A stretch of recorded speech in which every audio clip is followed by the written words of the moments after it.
Sophia's voice cracked against the cold plastic of her phone, muffled by suffocating tears she could no longer suppress. She had never imagined that this desperate sentence, spoken in the most secluded corner of the grand marble kitchen where she worked, would be overheard by the one person she least expected. Sophia Green was 24 years old, wearing the plain blue and white uniform that identified her as the housemaid of the Sterling estate for nearly 2 years. Her chestnut hair was pulled back into a tight ponytail, several loose strands clinging to her forehead from the sweat of a long morning of heavy cleaning. Her hazel eyes, usually calm and resilient, were now red and swollen, overflowing with tears that dripped uncontrollably onto the phone held in her trembling hands. "Mom, please try to understand," she whispered, pressing the device tightly against her ear, as if that physical closeness could bridge the distance to the weary voice on the other end. "I know it sounds completely insane, but if I do not bring someone to Victoria's wedding tomorrow afternoon, she is going to humiliate me in front of the entire family again. You know exactly what she is like." On the other end of the line, her mother's voice sounded exhausted, deeply resigned to the cruel realities of their lives. "Sophia, my sweet girl, you cannot just invent a boyfriend out of thin air. What are you going to do? Hire an actor? We do not have money for that." Sophia pressed her free hand against her forehead, shutting her eyes tightly as fresh tears spilled over her cheeks. "I just cannot go there alone again, Mom." At the last family gathering, Victoria introduced me to everyone as the poor cousin who cleans other people's toilets for a living. Everyone laughed at me. Everyone. The memory of that public humiliation still burned like a searing iron in her chest. Victoria, her wealthy cousin, had always taken immense pleasure in highlighting the stark divide between their lives. One had inherited a fortune from a distant relative and married a prosperous real estate developer. The other, Sophia, had been forced to drop out of university when her father fell gravely ill, taking up manual labor ever since to pay for expensive medical bills and monthly rent. If I show up alone, she will tell everyone that no man could ever want me, that I am destined to be a servant for the rest of my life, Sophia continued, her voice breaking completely. And the absolute worst part is that she might actually be right. What Sophia did not realize was that only a few feet away, hidden behind the heavy oak door of the private library, a man had been standing in complete silence, listening to every single word for the past 3 minutes. Samuel Sterling, 46 years old, owner of one of the largest construction enterprises in the state of Massachusetts, had walked downstairs to retrieve a misplaced contract from the auxiliary kitchen counter. He was wearing a crisp white dress shirt with the top button undone, his silk tie loosened after a tense conference call with international investors. His silver-dappled hair was neatly combed back, though slightly ruffled where he had run his fingers through it in frustration moments earlier. He had frozen in his tracks the instant he heard the muffled weeping of the young woman who had worked in his residence for 24 months. Samuel had never seen her cry before. To him, Sophia had always been that quiet, remarkably efficient woman who appeared every morning precisely at 7 o'clock, cleaned the massive estate with near-obsessive dedication, and departed without uttering more than 5 words a day. She was a familiar face within the cold stone walls of his sprawling home, but one to which he had never paid true personal attention. Until this very moment. "I have to hang up now, Mom," Sophia said, wiping her wet cheeks with the back of her trembling hand. "Mr. Sterling could walk through that door at any moment, and I cannot let him see me like this."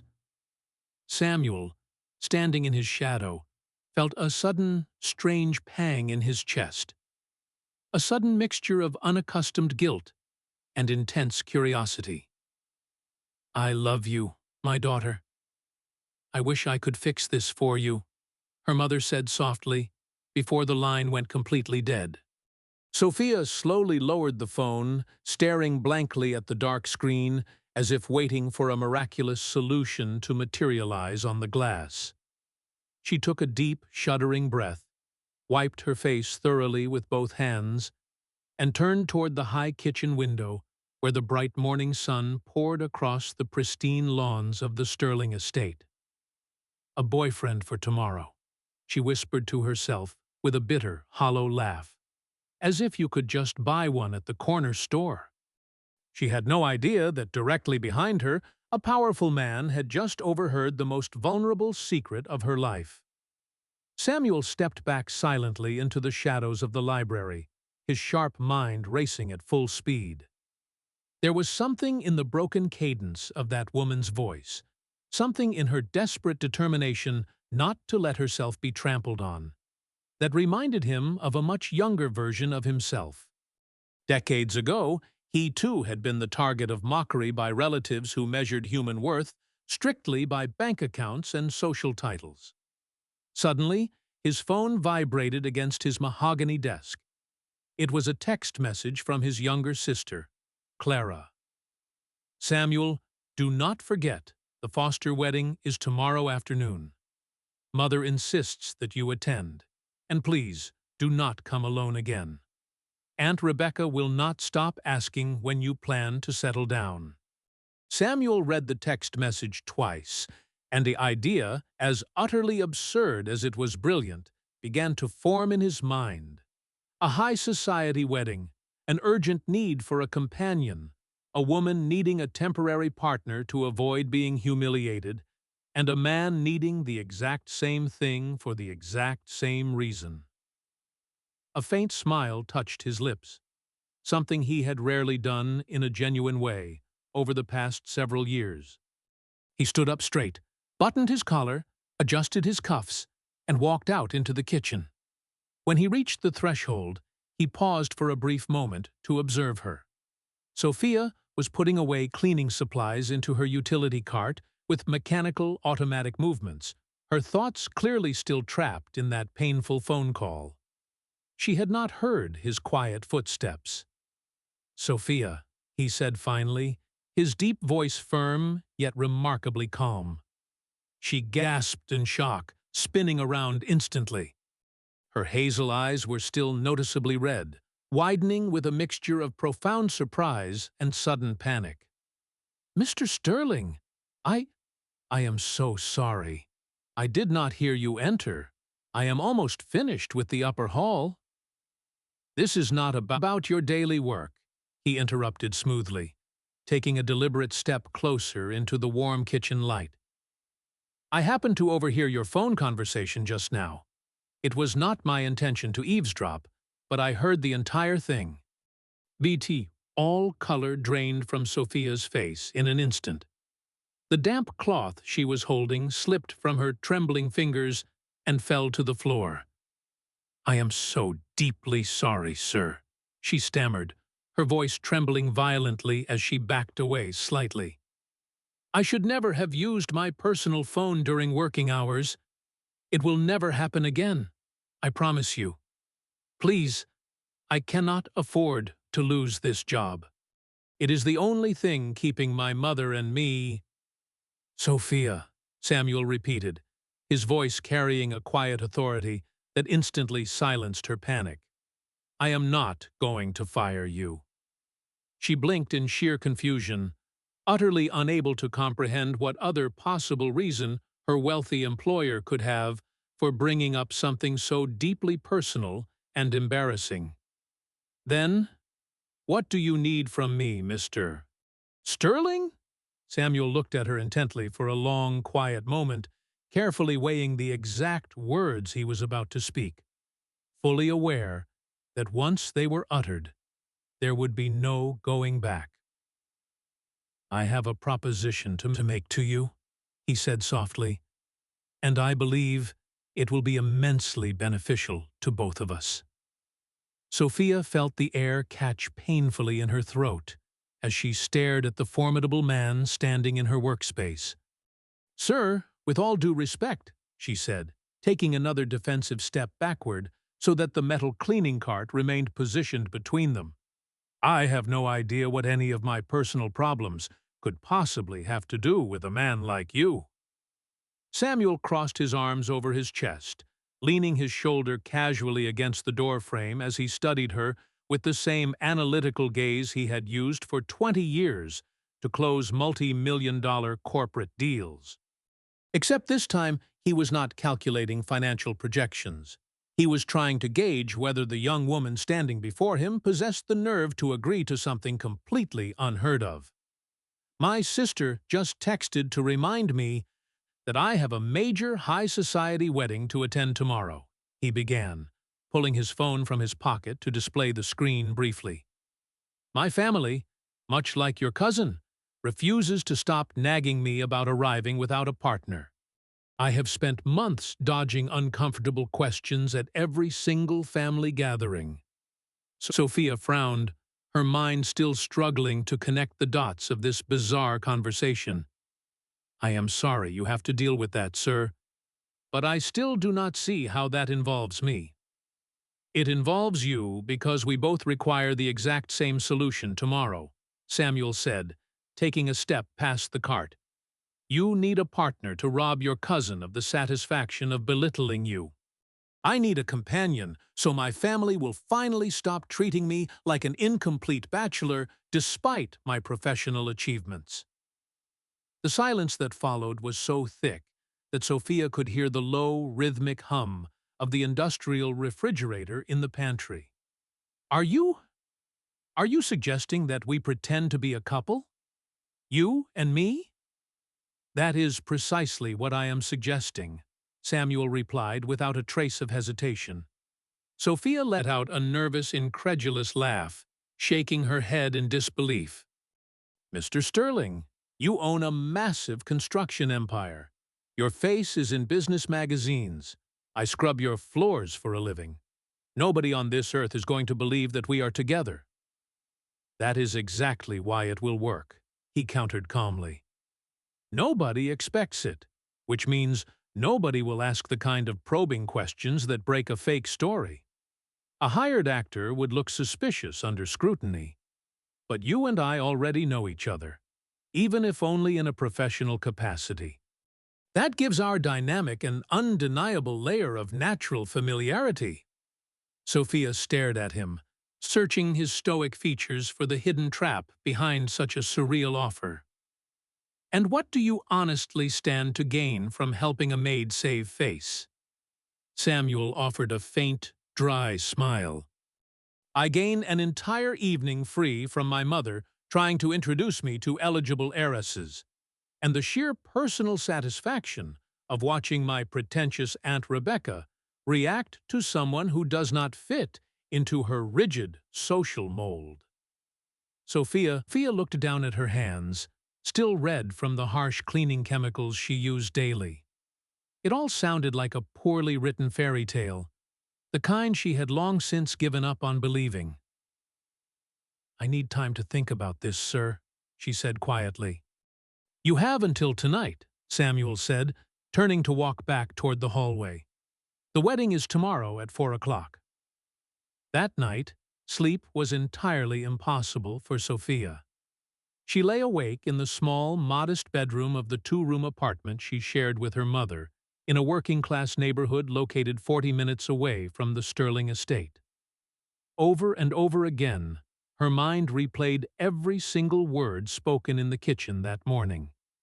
You have until tonight.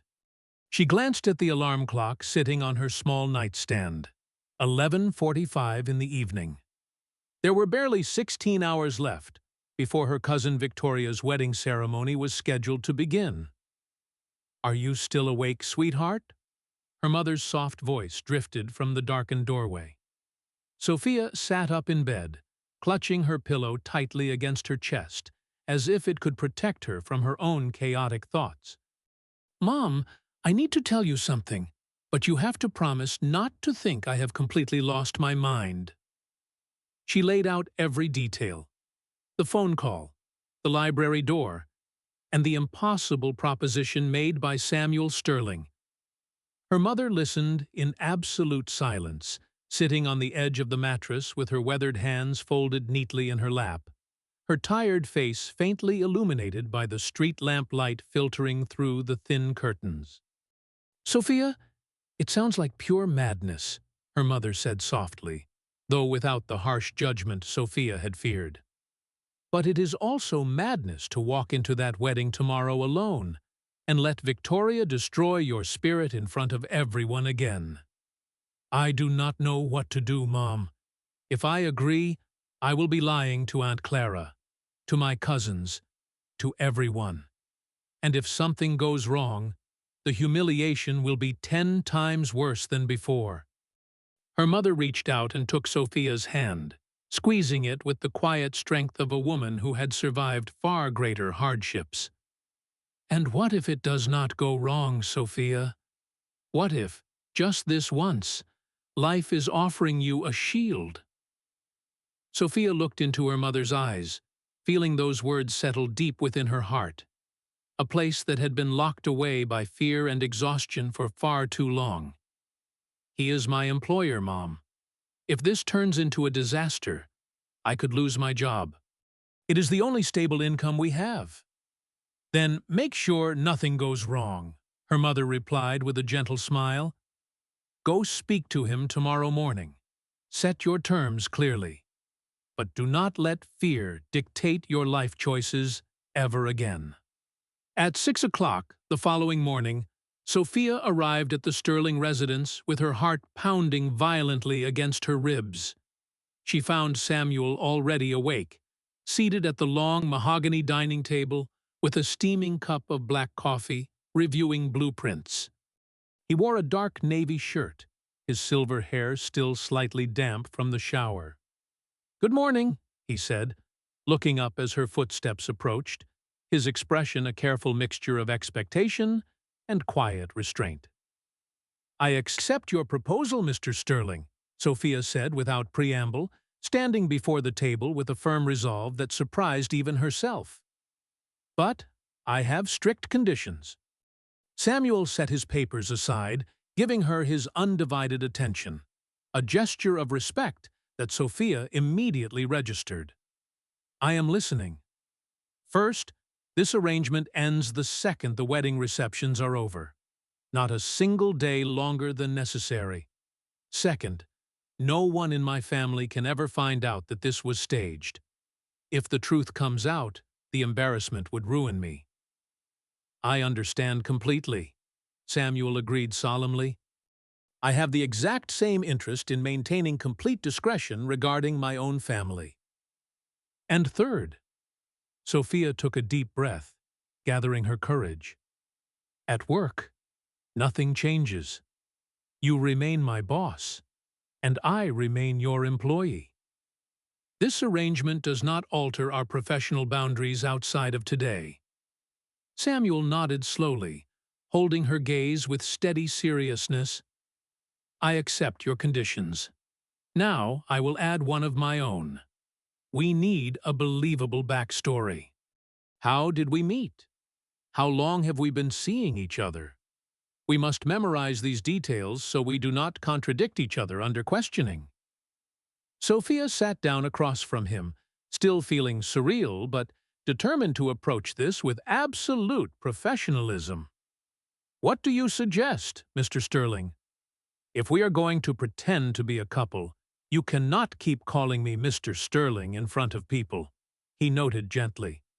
Sophia felt a flush of heat rise up her neck at the thought of addressing her powerful employer by his first name. "All right, Samuel," she tested, the word feeling strange on her tongue. They spent the next hour constructing every detail of their fictional romance. They agreed that they had met 6 months ago at a charity gala organized by the Sterling Foundation, where Sophia had been working as part of the hired event staff. According to their script, Samuel had struck up a casual conversation with her during a quiet moment, charmed by her absolute honesty and her complete lack of interest in trying to impress him. "It is a reasonable narrative," Sophia admitted, writing key points down in her phone. Nobody would suspect anything unusual about that. Furthermore, it contains a grain of truth, Samuel added with a subtle smile. Your lack of interest in impressing me is entirely real. You have worked in my house for 2 years and barely spoke a word to me until yesterday. Sophia could not suppress a small, genuine laugh. Her first moment of true ease since this wild scheme began. I never had a reason to, Samuel. You never seemed particularly interested in chatting with the domestic staff, either. Perhaps I should have been, he replied softly, his tone carrying a sincerity that caught her off guard. The rest of the morning passed in a blur of swift preparations. Samuel called his personal assistant to arrange a luxury sedan to transport them to the wedding venue later that afternoon. One final matter, Samuel said, as Sophia turned to leave the room. You will need an appropriate dress for today, something that fits the story we have constructed. Sophia felt her stomach drop. I do not own anything like that, Samuel. My wardrobe does not include high-end formal wear. I know, he responded calmly. Which is why my assistant will take you shopping this afternoon. Consider it a necessary business expense for this agreement. Sophia wanted to object, feeling that accepting such a gift placed her in an uncomfortable position, but the firm look in Samuel's eyes made it clear there was no room for argument. Very well, she accepted softly. Thank you. Nothing to thank me for, he replied, though the look in his eyes hinted that both of them were stepping onto far more fragile ground than either was willing to admit out loud. That afternoon, Samuel's assistant, a polished woman named Rachel, picked Sophia up in a sleek black car. The drive to the high-end boutique district took them through areas of the city Sophia had only ever viewed from afar. Mr. Sterling was very specific, Rachel mentioned, as she carefully browsed the racks of designer garments. He said to find something undeniably elegant, but something that would not make you feel as though you were wearing a costume. Sophia was touched by that thoughtful detail, wondering why a man of his stature had taken the time to give such a considerate instruction. They eventually selected an emerald green dress, simple, sophisticated, and perfectly suited to complement her hazel eyes without being overly flashy. Looking in the fitting room mirror, Sophia barely recognized the confident woman staring back at her. Meanwhile, back at his office, Samuel was dealing with his own family pressures. His phone rang. It was his sister Clara again. Samuel, you cannot keep dodging us forever, Clara said, with a mix of affection and irritation. Mother is worried sick about you, and Aunt Rebecca is practically lining up women for you to meet today. If you show up alone, you will be cornered all evening. Samuel stood by his office window, looking out over the city skyline. The pressure from his social circle had been suffocating ever since his high-profile engagement to a woman named Isabella Vance had collapsed 2 years ago when she abruptly left him for a European aristocrat. Since then, every public event felt like an interrogation. I am not coming alone, Clara, Samuel said quietly into the receiver. I have a guest. There was a long silence on the line, followed by a gasp of surprise. What? Since when? Who is she? You will meet her at the venue, Samuel replied evasively before hanging up. He stayed by the window for a long time, contemplating his true motives. It was not just about avoiding his aunt's matchmaking. Deep down, presenting himself with Sophia, a woman entirely outside his elite, superficial social circle, was an act of quiet rebellion against a world that judged people solely by wealth and lineage. And though he had not admitted it to himself yet, he found Sophia's grounded authenticity remarkably refreshing after years of being surrounded by shallow pleasantries. At 3 o'clock in the afternoon, Samuel dressed with meticulous care, selecting a tailored, charcoal gray suit that accentuated his tall frame. When Sophia stepped into the main foyer of the estate, wearing the emerald green dress, her hair styled in soft, cascading waves, Samuel stopped dead in his tracks. The words seemed to catch in his throat. Is everything all right?" Sophia asked nervously, misinterpreting his silence as disapproval. "Is the dress inappropriate?" "It is absolute perfection," Samuel recovered quickly, offering his arm. "Shall we go? We would not want to keep your family waiting."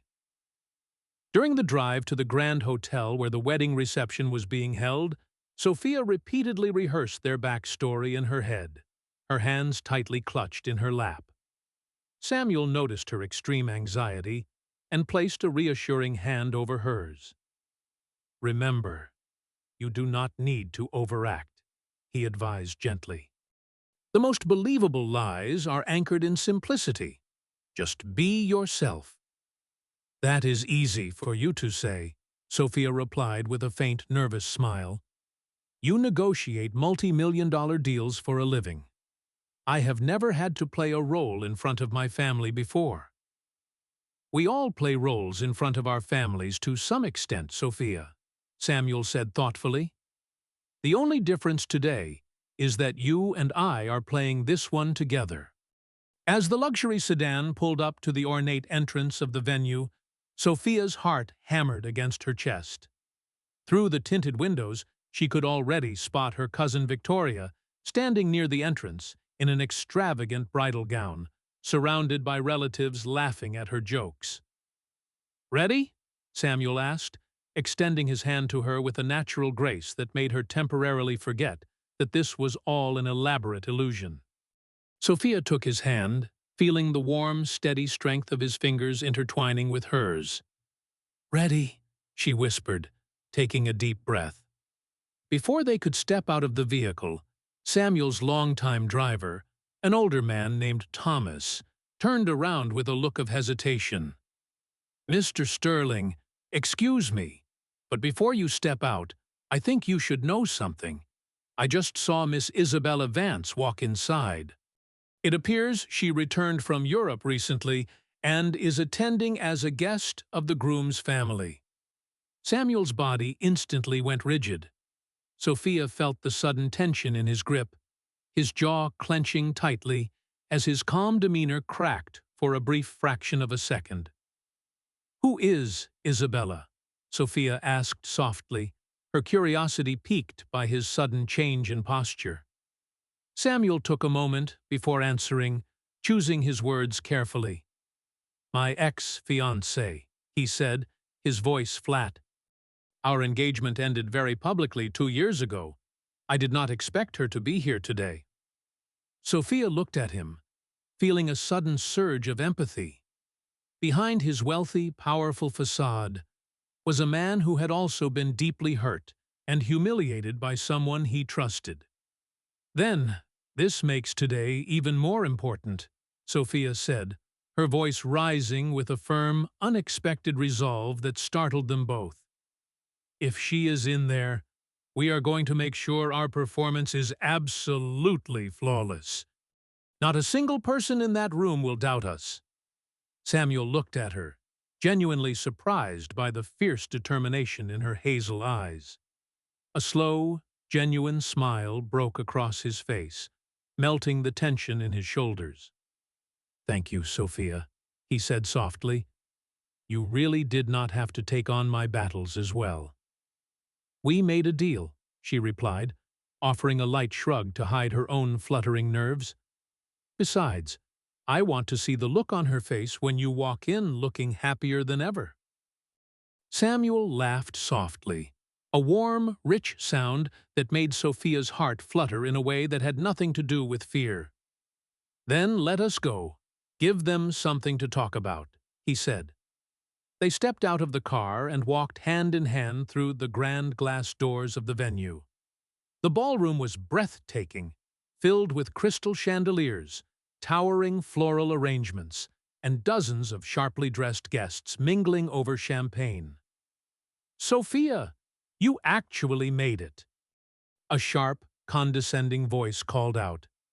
It was Aunt Clara, accompanied by Victoria, who turned her around with an amused smirk already plastered on her face. We were worried you would have to work overtime scrubbing floors today. Victoria added loudly enough for nearby guests to hear, her tone dripping with fake affection. Sophia felt the familiar sting of shame creeping up her neck. But before she could shrink back, Samuel stepped forward, moving his arm smoothly around her waist to draw her close to his side. I apologize for our slight delay, Samuel spoke up, his deep, resonant voice easily commanding the attention of everyone nearby. Sophia was helping me review some important foundation documents before we left. I am Samuel Sterling. The name Sterling hung in the air like a heavy curtain drop. Victoria's smug expression froze instantly, her eyes darting from Samuel's tailored suit to his immaculate posture, and finally to the way his hand rested possessively and comfortably on Sophia's waist. Sterling? Aunt Clara stammered, her eyes widening in total shock. As in, Sterling Construction? The very same, Samuel replied, with a flawless, polite smile that did not reach his eyes. Sophia has told me so much about her family. It is a pleasure to finally meet you. Victoria blinked rapidly, her face turning a blotchy red, as she struggled to comprehend how her poor cousin was standing arm in arm with one of the most eligible, wealthy men in the region. I had no idea Sophia was seeing anyone, Victoria managed to say, her voice losing all of its previous confidence. We preferred to keep things private until we were certain of our commitment, Sophia chimed in, finding an unexpected surge of strength as she leaned slightly into Samuel's side. Samuel has been incredibly busy with his firm, but he insisted on taking the afternoon off to be here with me today. Indeed, Samuel added, looking down at Sophia with an expression of such intense warmth that Sophia felt her breath catch in her throat. I would not have missed the chance to accompany the most remarkable woman in my life for the world. Victoria stood utterly speechless, her grand moment of triumph completely derailed in front of several key relatives who were now whispering excitedly among themselves. Well, congratulations, I suppose, Victoria muttered awkwardly, before turning around and quickly hurrying toward another group of guests. Sophia let out a quiet sigh of relief, looking up at Samuel with immense gratitude. That was incredible, she whispered under her breath. Thank you.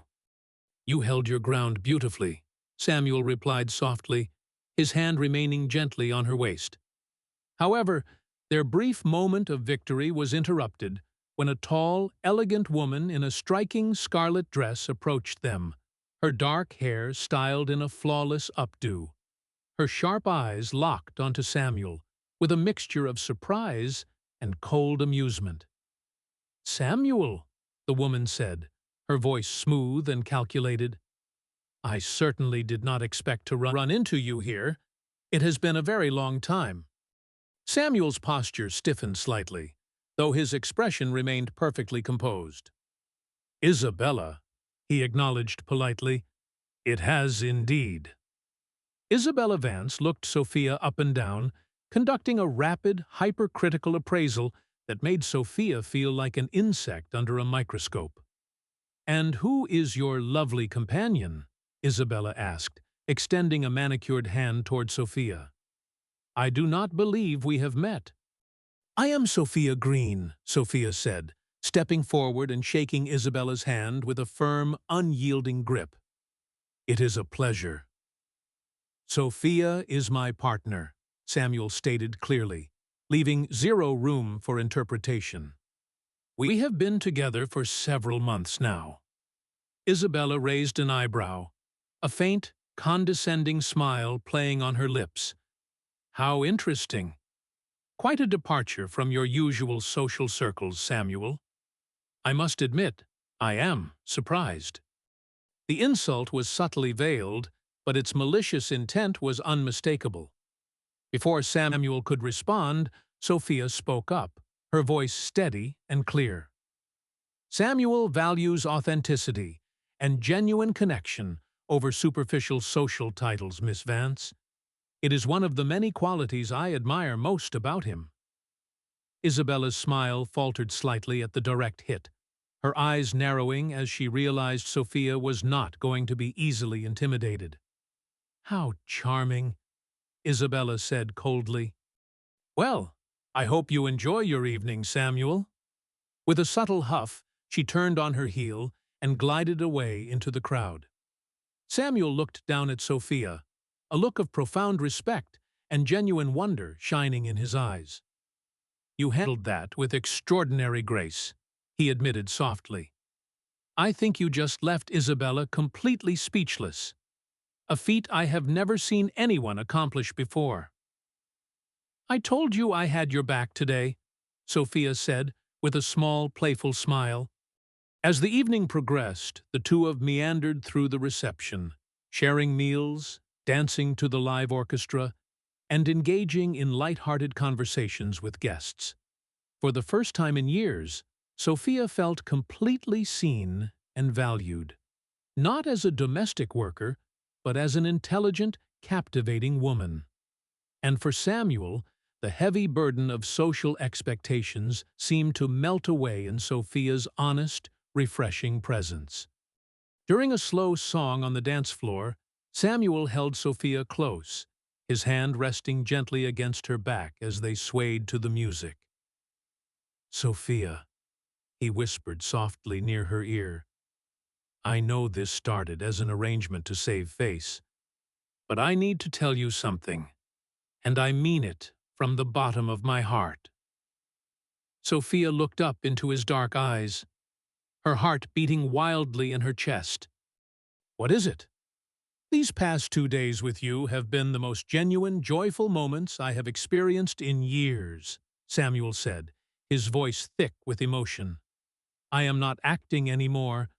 I do not want this to end when tonight is over." Sophia felt a lump form in her throat, a wave of hope and fear washing over her simultaneously. "Samuel, we agreed this was just for today. You are my boss, and I am—" "You are an extraordinary woman," Samuel interrupted gently, leaning down slightly until his forehead rested against hers.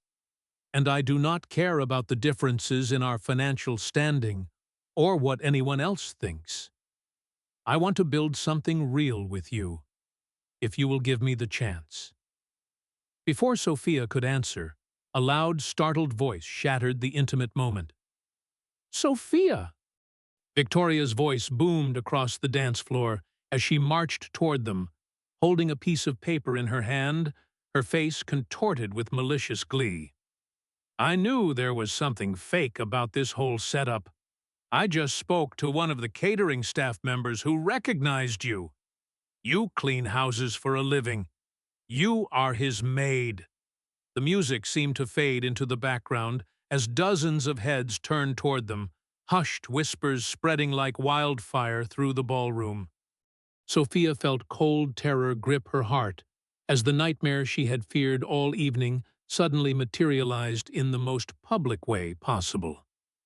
Victoria stood before them, practically shaking with cruel excitement. "She works for you, doesn't she, Mr. Sterling? You hired your own cleaning lady to play your girlfriend because she was too pathetic to find a real date." The room went dead silent, every eye fixed on the confrontation. Sophia felt tears of pure humiliation stinging her eyes, her instinct urging her to pull away and run out of the venue as fast as her feet could carry her. But before she could pull her hand out of Samuel's grip, he tightened his hold, refusing to let her go. Samuel stepped directly between Sophia and Victoria, his towering height and stern expression instantly commanding absolute authority over the entire room. "Yes, Sophia works for my household," Samuel announced, his deep voice carrying clearly to every corner of the silent ballroom. "And It is the honest, hard-working labor that she performs with pride to support her family. He turned to face the crowd, holding Sophia's hand high for everyone to see. What started as an agreement to help each other avoid the shallow, cruel judgment of people like you, Victoria, turned into something far more important. In the time I have spent with Sophia, I have found a woman of immense intelligence, strength, grace, and undeniable integrity. He looked directly at Victoria, his eyes cold as ice. She possesses more dignity in her pinky finger than you have displayed all evening. I am immensely proud to stand beside her today, not because of a contract, but because I am falling deeply in love with her. A collective gasp echoed through the room. Victoria's face drained of color as she stood completely humiliated by the sheer power and sincerity of Samuel's speech. Several guests began to clap softly, and soon warm applause filled the room, turning what was supposed to be Sophia's ultimate humiliation into a moment of triumphant validation. Sophia looked up at Samuel, tears of overwhelming joy and gratitude streaming freely down her cheeks. "You really mean that?" she whispered. "With all my heart," Samuel replied softly, cupping her face gently with his hand and wiping away her tears. "No more fake stories. No more hiding." He leaned down and pressed his lips to hers in a sweet, tender kiss that sealed their unspoken feelings, surrounded by the warmth of a crowd that had just witnessed the birth of a true, unyielding love story. In the months that followed, Sophia resigned from her domestic role at the estate and returned to university with Samuel's unwavering support, pursuing her degree in business management.